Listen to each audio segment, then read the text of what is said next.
maintenant on aborde la notion de flotteur. Alors, il existe énormément de flotteurs à l'anglaise.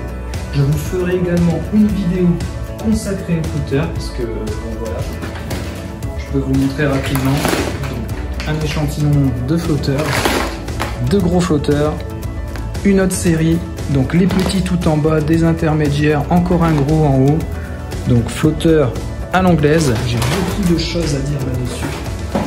Il existe également des flotteurs beaucoup plus longs, vous voyez, ce type de flotteur. Et donc tout ça, ça va avoir des actions différentes. Mais si on résume de manière très simple, par exemple, des flotteurs légers, ça suffit largement pour vous faire de très belles pêches. Ça pêche très bien à 15-20 mètres, c'est tout simple. Vous mettez les deux plombs.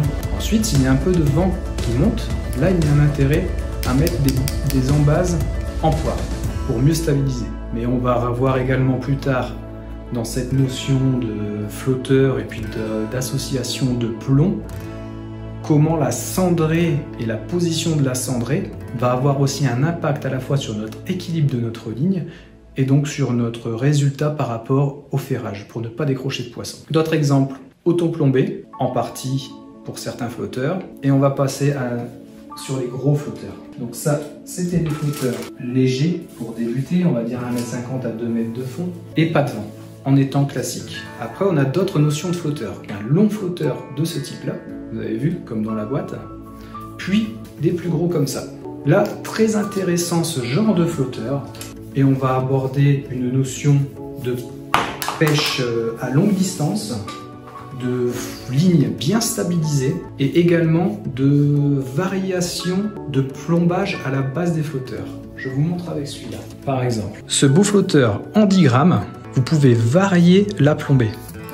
Donc il se dévisse, il y a des rondelles et ça c'est intéressant à prendre et à avoir dans sa caisse de pêche. Parce que ces rondelles vont permettre de mettre plus ou moins de poids directement sur le flotteur. Donc c'est-à-dire que pour notre équilibre de la ligne, si on en met peu, eh ben on va jouer sur une plombée derrière. Et si vous avez très peu de fond, vous êtes quand même proche mais sans beaucoup de plomb. Donc vous conservez cette plombée. Astuce vraiment à savoir, quand vous dévissez des séries de plombage pour l'auto-plombage du flotteur, et bien souvent, quand vous pêchez, vous pouvez perdre votre flotteur parce que ça se dévisse à ce niveau-là, à force de lancer, ramener, lancer, ramener.